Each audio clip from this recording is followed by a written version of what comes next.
Before you start, I left something for you in the show notes. If you've been creating content but not seeing it connect, or maybe not in the way that you hoped, the 3-minute founder voice quiz will show you why. And once you know your natural voice, everything you create becomes clearer and converts better. It's below. Take it before you forget. Now, let's begin. So if you've ever walked through a warehouse or hospital, a large facility, and you thought to yourself, wow, this is clunky, this is inefficient, this conversation is for you, because today we're talking about how to turn a real world problem into a product and a company with someone who's actually done it. Todd is the president of Compass Carts, a patented utility cart system. He's led from concept to international partnerships, including a recent expansion to Europe. Before that, he spent more than 20 years in corporate leadership at Wells Fargo, working on customer experience, leadership development, and large-scale business initiatives. In other words, Todd has lived on both sides of the table, massive corporate machine, and now is an entrepreneur responsible for every decision, every customer, every cart that ships. So this episode, if you're a person who's had an idea, who's thinking of building a product, and stay clued in because this is going to be exciting.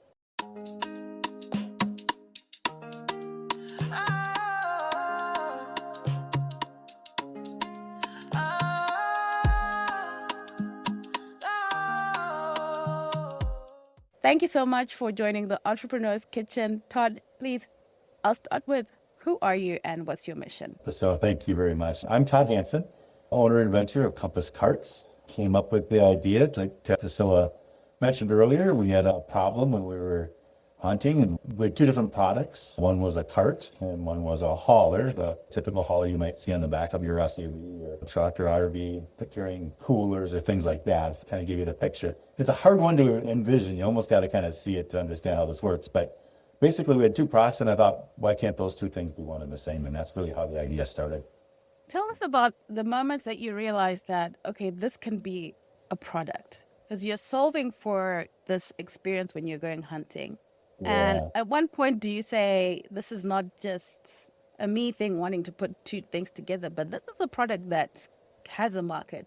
That's a great question. And the reason that's such a good or intriguing question is oftentimes when you come up with an idea, first thing you do is you share your family, your spouse, your friends, right? And getting the feedback from them is great. The challenge is not to be disappointed, because I received a lot of people's feedback that this was not a good idea. What are you trying to do? They couldn't envision it the same way you can. Getting feedback is really what you want to do.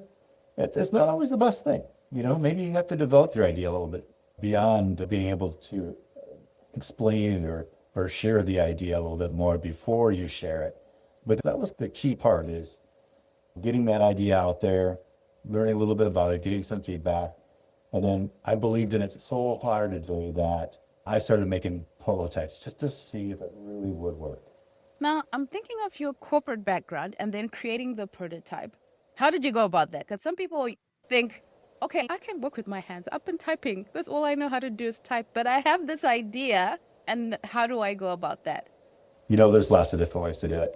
Fortunately for me, I'm kind of a handyman. I like to tinker, and I've been doing that since I was young, breaking stuff and taking stuff apart that wasn't supposed to as a kid, typical boy stuff. But so I was always very curious and very handy. So that really helped with me. So the very first version of what Compass Carts is today was actually made out of wood and PVC pipe, just to see if the concept had some viability, I guess you'd say. And it did. So that worked out well. We took it to the next stage, and then I started developing one out of aluminum, taking it a little bit farther. And once I had the idea, the basic concept, then it was easier to show other people and say, hey, this is really what I'm thinking about. What are your thoughts? And once I got to that level, it made a big difference. But like you mentioned, not everybody has that capability, right? So reaching out to friends, family, you probably know somebody that has that capability that can help you along the way. As an entrepreneur, you need to make a lot of friends, and you need to leverage a lot of people's expertise. That's what I had to do also with some of the final engineering and the design and getting it right, getting it safe. When I think business ideas, I like where you took it from. You took it from, okay, let me build this thing and let me see how it goes. Whereas some people immediately rush to, okay, I've got this idea, and then let me check if this is allowed, if regulations allow this, and you run to the other end, and then you talk yourself out of the thing slowly because you've rushed ahead to see the hurdles that are coming. What was your process like in terms of that? Or what would you suggest to a founder who's thinking in terms of that? That is a fantastic question. Here's why. I was just thinking about that this week. You're never going to know everything. So you need to start before you know everything. You'll figure it out along the way. And the reason that's so powerful is because in the early stages of entrepreneurship or as an inventor, you don't even know what questions to ask. You don't know what problems you might see or what you're trying to solve. You just got to get to the point where you feel comfortable enough and then move forward, and you'll learn stuff all along the way. It's a constant learning. And listen to your customers. Once you have a product or an idea, let your customers tell you, and you'll get all kinds of feedback. Careful, you're going to get feedback sometimes that you don't like, but back is a gift. I like that you had the resolve, even though the first time you're telling it to people and they're saying, no, this is not needed. But I also get the fact that sometimes people have to see the thing because they don't have the vision you have. They have to see it already made. And then they're like, this is obvious. We obviously needed this. But when you're doing it and you're telling people about it, they don't have the same eye for that thing that you have. I'm interested to know, you're going through this getting feedback process. How are you sifting through, okay, maybe that's something I should actually listen to, and okay, no, let my instinct override this one. I'm a big fan of Shark Tank and other inventor type, or not necessarily inventor, but small business shows like that. If you don't mind, I'll share a story with you that was really powerful for me. Because there's going to be many times as an inventor or an entrepreneur, you're going to want to give up, and you're going to have to look for those reasons not to give up. And they'll be all around you, but you have to be aware of them, and you got to look for them. And I'll give you a quick example.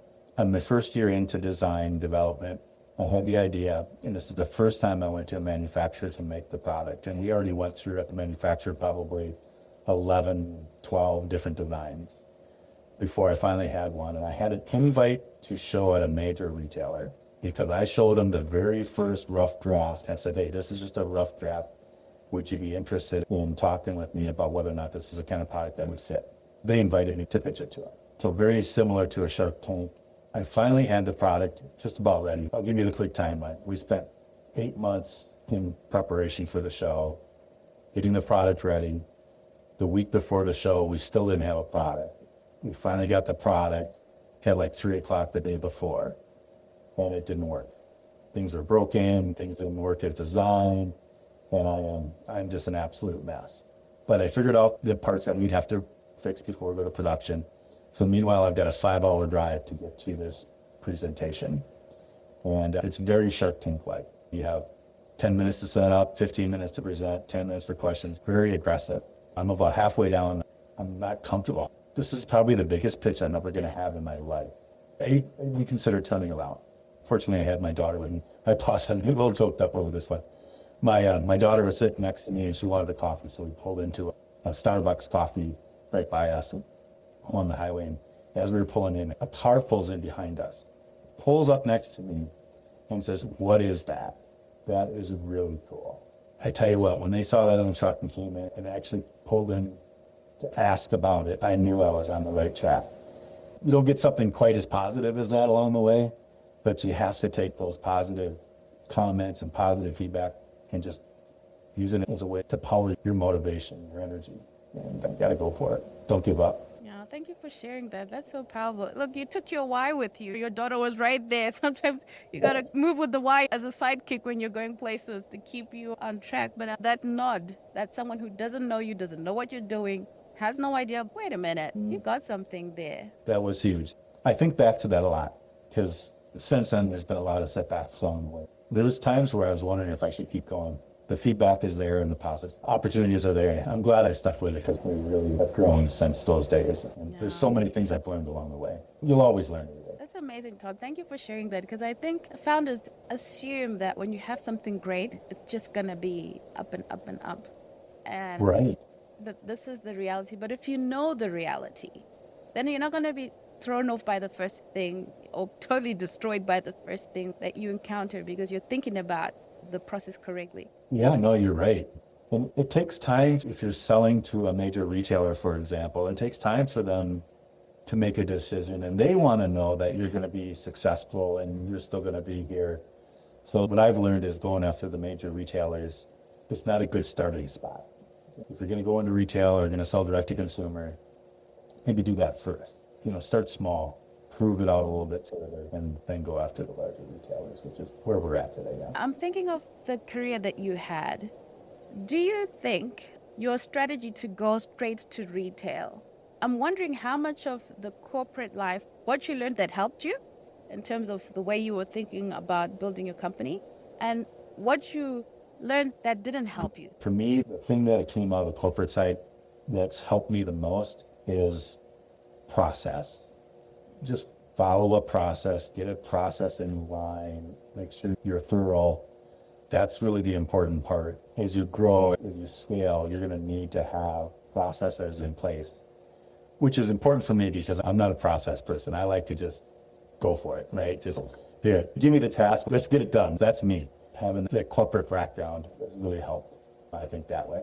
And I've tried a lot of different things along the way, but in different parts of the corporate world. Priscilla, honestly, I thought I was in better shape to launch my own company than I really was. That's why I said at the beginning, you got to start before you know everything, because you're going to learn something new all the way along. Instead of being in just a department, you are every department when you start. So that's why it's so important to get the people around you that can help you, whether it's legal, whether it's accounting, taxes, marketing. You need to have the right people around you to help. When you say process, I'm thinking to the person who's like, okay, what does he mean that he understood process? So they can see that. What do you mean by that?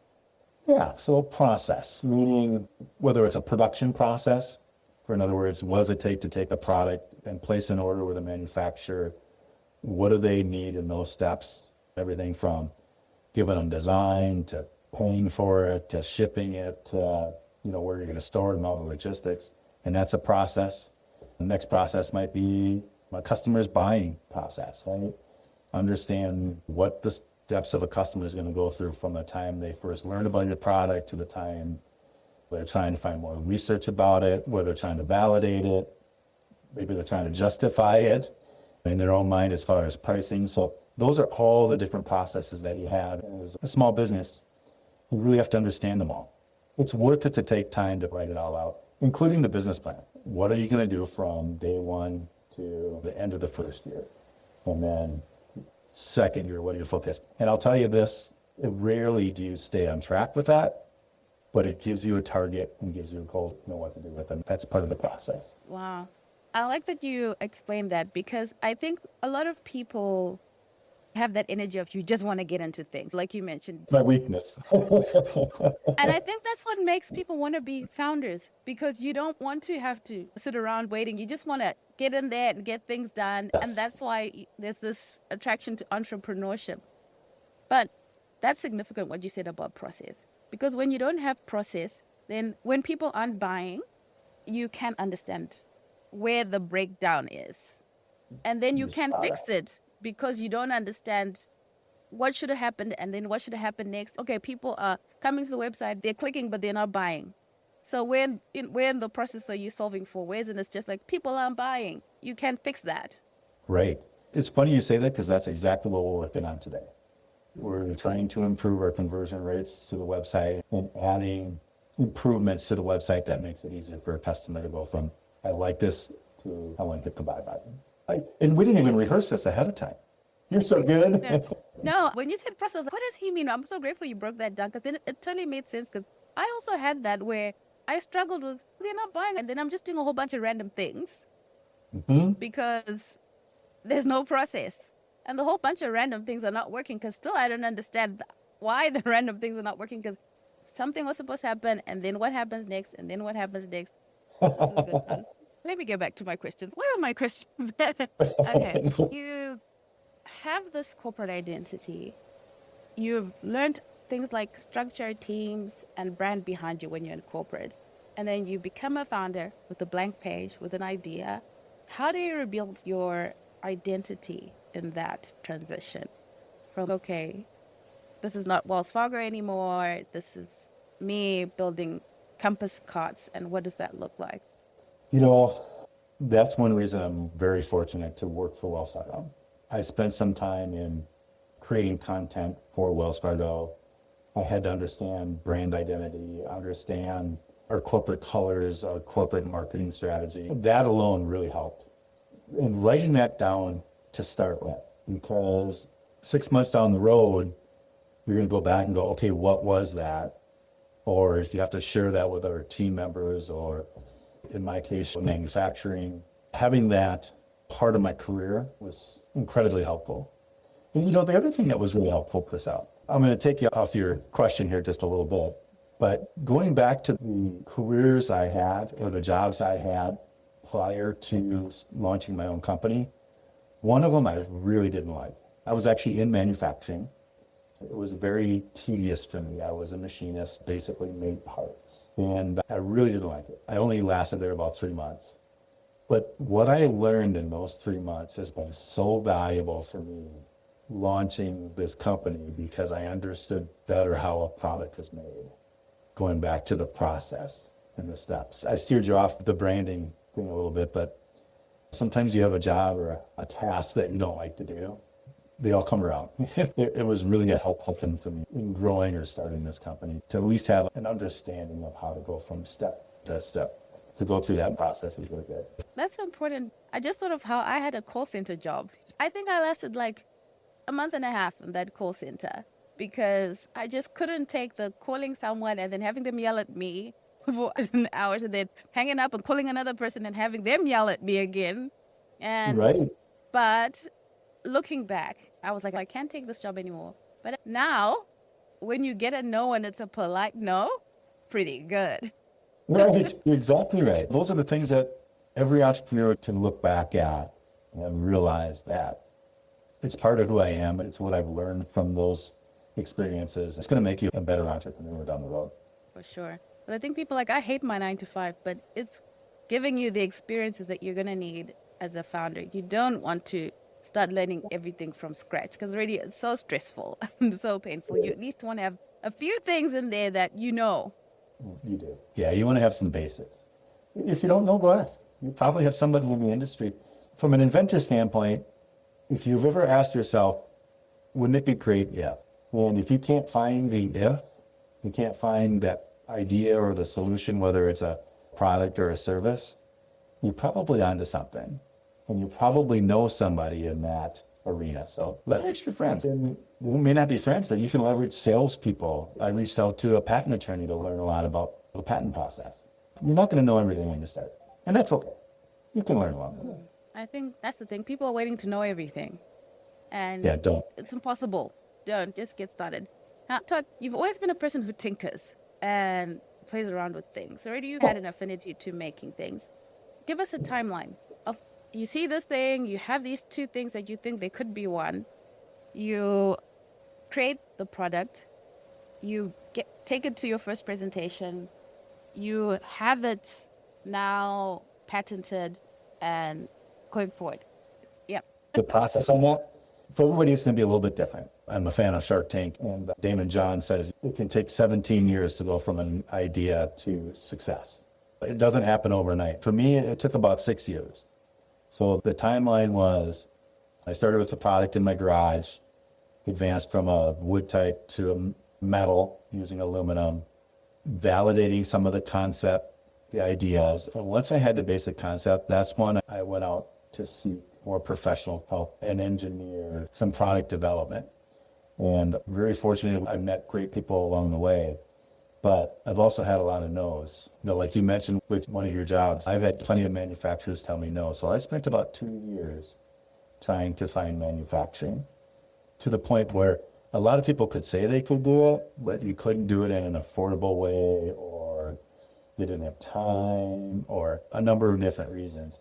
So for me, it was a matter of asking people that I didn't know, how did you get to where you are in the production phase? How did you source products? I ended up sourcing my products overseas as opposed to stateside, just because I couldn't find manufacturing here in the U.S. I ended up going overseas. But that process, from the time I started with the idea to the time I actually delivered a product to a customer, was 6 years. So it's a time. What helps along the way for me is to have a target, a date that I have to either present something to somebody or show something to somebody. You need those deadlines out there. Otherwise, if you don't have the deadline as an inventor, I'm always tweaking. I always want to make it better. And if you don't come up with a deadline, you're never going to finish it. Have a target date, when you're going to launch, when you're going to pitch it. You can get those deadlines before you're ready. It just means you got to move fast now. You have to meet these deadlines. So it's good to have deadlines along the way. So in the 6 years, are you doing this full time? Are you working and building the product? Yeah, when I first came up with the idea, I was still working for Wells Fargo. I was doing a full-time job. We were busy, a lot of things going on in the financial world during those times. My career, I probably had 3 different positions within the company in those 6 years because I was advancing through the company as I was coming up with this idea. So a lot of that was on the weekends. If I wanted to pitch it to a customer or an event, I would take time off of my Wells Fargo job to travel or spend time, pitching my products or my ideas to a buyer or a manufacturer or something. It's hard. You have 2 full-time jobs when you do it that way. The thing that helped me, the reason I was able to do it, is I'm a little older, so my children were older. They weren't at home anymore, so my free time, I was able to leverage that a little bit differently than my kids were young, and I wanted to make sure I spent time with them. It's a little harder when you have a young family. Yes, for sure. At the 6 years, you're now going retail. You're not going direct to consumer, or you're doing both in terms of how are you getting into the market? Yeah, I am doing both. So we are on our website. We're selling direct to consumer. In the meantime, I'm also growing our retail distributors as well. So distributors are a little different than retailer. Distributors kind of a middleman between the retailer and the manufacturer, myself. And they just help get you more exposure. Is there a right way or a wrong way? I don't know. We're going through them in kind of a parallel standpoint. Right now, my direct-to-consumer is higher, but I think that's going to flip real quickly where my distributors and my retailers will be the larger portion of my company. So now I know you're going global. We're going into Europe now. Very exciting. I'm very Very excited. exciting. At what point do you think, okay, this has got to go global? What is the thinking behind going global? Most people feel like the US is such a big market. And I'm interested to know why you made that decision, how you came to that decision. I was pushed, if you want to know the real answer. I have a distributor in Europe that called me and asked about our product for Europe, just because it's a rather unique product. I don't have a lot of competitors in this space, at least today. And they're trying to do the same thing I'm doing. They have a problem, they're trying to solve it, our product solves the problem. So that's how I ended up going into Europe. I was really hesitant. I pushed them off for about a year before I actually said, okay, let's do this. Because going back to my original thing, you got to move before you know everything. I'm concerned about servicing, if there's a product that has a problem, or how do I provide customer service overseas. And the reality is it's no different than providing service to customers here in the States. If they need a part or a replacement or a warranty claim, you handle it the same. It might take a little longer because you're shipping overseas now, but trying to get my mind around that it's okay to go global. And there's definitely some advantages to it. But it's another level of risk. You have to be comfortable with risk. It's an investment. What was your hesitation? Because you said for 1 year, they're telling you, hey, Todd, come on, Todd, let's go to Europe. What made you hesitate with that idea? A couple of things. Being overseas, I never got a chance to meet the distributor face to face. People within the States that I'm working with, I've met them, I've talked with them, I've shaken their hands. I think that's part of it. I didn't know what laws I might have to follow, what regulations might be there for a product like mine. And what I found is when I was talking with a distributor is they really eased my mind by understanding that product, helped me learn about what our product needs to have as far as standards, specifically because ours is mounts onto a vehicle. What are the laws? And the reality is it's different in many of the countries. So they help me figure out where to be. So that's exciting. You're never going to know everything, and I still don't know everything. I still don't know what problems might come along. When they come up, just like every other problem, figure out what it is, how to solve it. Yeah, that's interesting because when I hear it, I immediately think it sounds like you got to go start all over again in this new place. And I'm thinking you all that you've done so far, the initial like, oh gosh, would I have to go start all over again? Like you said, Right. everything is different, laws, marketing, all those things to start all over again in a different place. And the partnership, I think, is key. Now, I agree. I'm wondering from your point of view, at this point, what does the company look like? And in terms of now, if you bring on these global partners, okay, maybe do I give equity? Do I get investors? At what point am I doing those kind of things or making those kind of decisions?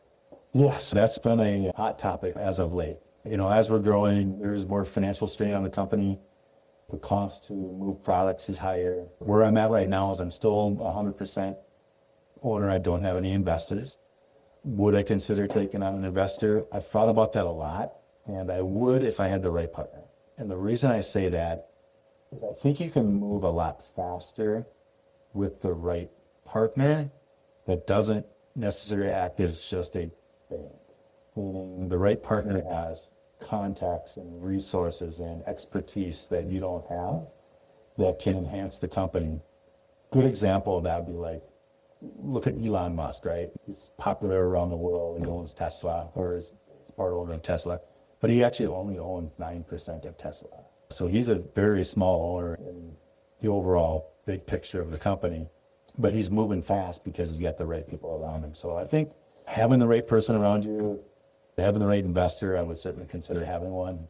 I've been very particular on making sure that we're a good fit. It's not, you're not just taking care of your business, you're helping them, right? You have an extra set of eyes, making sure that you're doing everything, not just your way, but the way they like to see it as well. Yeah.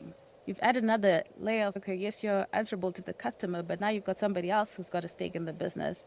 That Right. when you make a decision, already the decision is hard, but now you've got to factor into how will that decision play out for that other person. It's interesting ideas, things that people grapple with as founders. So I'm so grateful that you shared that, Todd. I wonder, Todd, when you're looking forward now with the expansion that you're doing and what you've already built, what are you excited about going forward? And what are you thinking, okay, these are hurdles that I see going forward? All right. Mostly excited for some of the new products that we'll have coming out based on customer feedback. I'm excited to share some new things that customers have been asking for that I think we'll start ramping up in sales, not just on our main product line, but all the accessories that go along with it. So that's what I'm really excited about. And then we just went to one of the major automotive accessories shows in the world called SEMA, Specialty Equipment Manufacturers Association. It's a large show in Las Vegas. And the context we've created there was fantastic. I'm super, super excited about all the people we've met there and the feedback that we got from them as well. So we know we're on the right track. And it's good to get, like I mentioned earlier, get that positive feedback to keep your energy going. What am I most worried about? Ooh, I think we're going to have to add another half hour here, but probably the uncertainties of costs. Being in the U.S., there's a lot of tariffs and other costs that have changed the environment for us quite a bit. We're fortunate where we can roll through them, and the hardest part probably is not knowing what those are and as they change, so that impacts the business along the way. That part makes me a little nervous. You mentioned a little earlier about maybe an investor. Excited about that, but also very nervous about it at the same time. So just want to make sure it's a good fit if we bring on a partner and just maybe keeping up with the growth, the leads and the opportunities that we're starting to see now. It's just going to take a lot more time to manage the relationships that I haven't had these large of a relationship before. That makes me a little nervous. I know I'll make it through, but I just don't want to drop the ball. Oh, this is so exciting. I'm excited just listening to what's going on over there. And to think that you started off and you're this founder with an idea, and now the idea is out there, people wanting more. You've got the main line, you think of adding to that main line, you're going to Europe, you're finding partnerships there. A lot of stuff going on over there. It's I'm thinking exciting. it is very exciting. And I'm thinking of the growth of yourself as a founder. What is your approach or your thinking behind managing the growth? The thing I have to keep reminding myself is I'm going to have to learn more as I go. I'm still very early in the potential size of the company, and which includes some of the meetings I'm going to have coming up here.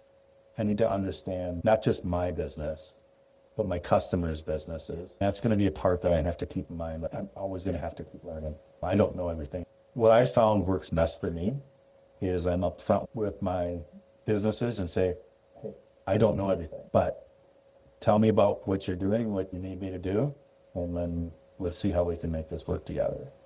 And I think confessing for me that I don't know everything has been helpful. Yeah, that's amazing. This has been a masterclass, Todd. I've enjoyed every moment of this. And I'm just going to be watching what's going on over there at Compass Cards. Something must be brewing over there. Lots of things, really. Lots of things. It's all very exciting, and it's really lovely to see your journey and to know that actually it looks like you're still at the beginning. It feels like a journey, but I think the journey is just starting. If I can just give you 5 rapid fire questions. You got it. You just tell me what comes to mind. Okay. One belief about being a founder that you had to unlearn when you actually started doing entrepreneurship. That things move quickly, because they don't. They don't move at the pace I'd like them to move at. That's a big one. That's a big one. A decision in the last 12 months that you think made a huge difference in the outcome of Compass Cards today. Making the decision to go to that last trade show. That was a major expense, a lot of risk. If it failed, it wouldn't have been good, but fortunately it was the right decision. Yeah, and I'll tell you, the reason I hesitated on that is I felt small, and I know the size of that show. Some of the booths there are over $1 million just for the booth. No, ours was not. But I felt very small going to a very big show, and I learned that's what I needed to do. That was the right decision. I see the way that you're navigating risk. That could be a show on its own. So we'll get. Hey, I'll be glad to come back if you want more. Thank you. The best customer experience that you've personally had with a customer and what you learned from it. I've got one very distinctive one, but there's a lot of them. One of my very first customers, they placed an order with me before I was in production. I just took a very small deposit. They waited 2 years from the time they gave me a deposit till they actually got it. And the customer saw me about a year later after he had it. We're at the same trade show. He goes, Todd, I got to talk to you. He says, I got a problem with your cart. I'm like, okay. I'm expecting someone's going to have a question sometime along the way. I was with a customer. I said, give me a few minutes. He says, well, I'm going to go look around. I'll stop back. I said, all right. So now in the back of my mind, I'm on, oh God, what do we got to deal with here, right? Great customer. He comes back. He goes, Todd, he says, the real problem I have is I can't get it away from my wife. She's using it all the time. I'm like, oh, that was such a relief when you said that, and his excitement, and he's been such a great customer. The belief in you and what you were building, to wait 2 years and to be blown away 2 years later, that, wow, this thing is amazing. It says a lot about what you've built. Well, it's very different. It's creative, and it solves a lot of problems, and that's where we've been so fortunate, I think. What's the one thing you wish every early stage founder would stop doing, and what you wish they would actually do instead? This may be contradictory of what I shared earlier in that getting feedback. On my product, I sought feedback early, and it was helpful for me. But I think feedback from people who you trust and value, if it's negative feedback, can stop you. If you have an idea, maybe it's better to pursue it further before you get too much feedback. I think if you believe in the idea and you've done enough homework to think that this is an idea, and maybe you're starting a coffee shop, right? If you've done enough homework and this is a real passion of yours, passion will outdrive. But if you get the wrong feedback and it destroys your passion, that's not good. So a little contradictory to what I shared earlier, but for some people, it might be better to move forward before you share too much. Yeah, thank you for that. I think that's really important. I think of especially very young founders where you don't yet have that knowing who you are and being certain that you can bet on yourself. And like you said, your kids are older. You're like, okay, this is not taking anything away from the kids, or I believe in this and I can really go for it. So I appreciate you sharing your story, Todd. It wouldn't be right for us to not talk about Compass Card Stars, because I had to go on your website and see it visually to see, okay, there's so many cases that you can use this. Thank you. This is the kind of a proud daddy moment talking about my product. So what Compass Carts is that it's a cart system that works with any vehicle that has a 2-inch receiver hitch. Think of it as the hitch hauler that you've seen on the back of maybe SUVs or trucks going down the road. And, they got coolers and everything on that. But now you can take that and just slide it off the side of your vehicle, and now it becomes a cart. And now those coolers never had to be lifted. They never had to be carried. You just wheel them to where you need to go. That's really what Compass Carts is. Everybody says, what's your elevator pitch, right? What's your 30-second elevator pitch? I'm better off just giving them my website and saying, here's my 30-second elevator pitch. See the video and see how this works, because that's when the aha moment seems to work. For your listeners, check us out at compasscarts.com, so compasscarts.com, and they'll get an idea of what we offer. And then what makes our cart so unique is it's not just a hand cart or a cart that you typically think of.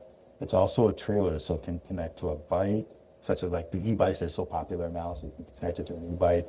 You can connect it to an ATV or garden tractor. We've got some other cool things coming. We got a kayak arm coming forward, so you can put the kayak behind your bike and bring that with you. So if maybe you want to go to a spot, remote fishing spot, or maybe you want to canoe a river or something, or kayak a river, and you got a way to get stuff back to where you're going.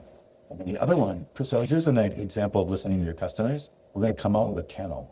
Customers are asking for a way to bring their larger animals, their larger pets, their larger dogs, with them.